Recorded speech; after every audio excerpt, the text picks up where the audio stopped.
So, you want to move to a new city or even a new country. Everything sounds so exciting. New opportunities, new people, or just a new environment. But there are a couple of things you must know before moving or making the decision. First of all, you need to figure out the why. When I first moved, I did not know what my why was. I originally thought it's cool. I thought it was pretty ambitious to move to a new country after graduating from university, but I did not figure it out. You want to be honest with yourself on why you want to move. Is it because a better career? If it's a better career, have you already exhausted your current situation or the resources that you have in this country? Or are you escaping from something that you're not willing to face? You see, there's a big difference here. Moving to a new country not just means that a fresh start. You are starting everything from scratch. You're leaving everything behind you. Your friends, your family, your familiar environment, and most importantly, your parents' Netflix account. That was one of the things that I have to leave behind and start a new one by myself. You know what they all say, grass is greener on the other side. But in reality, no. Grass is greener where you water it. Number 2, figuring out where you want to move to. People often think bigger cities are better, smaller cities are meh. Sometimes it's not the case. For bigger cities, the living costs, the expense, the car, the insurance, everything adds up. Whereas a rural town, the living cost is lower, rent is lower, sometimes the temperature might be nicer. When I first moved to Australia, I had 2 options. Number 1 is to move to Brisbane, and number 2 was here in Melbourne.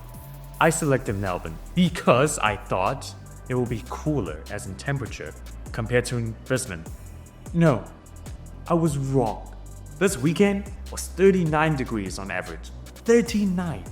As we film right now, it's 28 degrees. Another thing that you need to consider is whether or not your job or your career or your skill set is a requirement or as a need for the country or the city you're moving in. Let's just say you're an electrical engineer and you're moving to a place without electricity. You're useless there. You might as well stay in your country and explore something new. You want to move to a place where you are needed, not you think you are needed, but you are needed. The third and probably the most important step is to get your finance sorted. This was the biggest mistake I made when I moved to Melbourne. I had $5,000 under my name. I had nothing, and I just thought, you know what? I have a place to stay. I have a full-time job. I burned $5,000 within a month. That's how expensive moving is. So my recommendation to you is try to have at least 3 months of your monthly living expense saved up in your bank, plus an additional $6,000 to $8,000, just so that if anything happens, if everything goes into shit, you have something to support yourself for at least a month or 2. Fun fact, I got a job before I found a place to live. So in my mind, I'm like, okay, I'm giving myself 4 months to find a place to live. I couldn't find a place to live. At the end, it was a family friend's sibling or something that kindly offered me a place to stay. I still struggled to pretty much stay alive within the first 2 to 3 months because simply I did not save enough money. So there you have it. 3 mistakes that I made and 3 things you should keep in mind of. The first one, understand your why. Why do you want to move? Number 2, select the right destination. You don't want to move to somewhere that you are not needed. In fact, you want to move to somewhere that you are absolutely needed.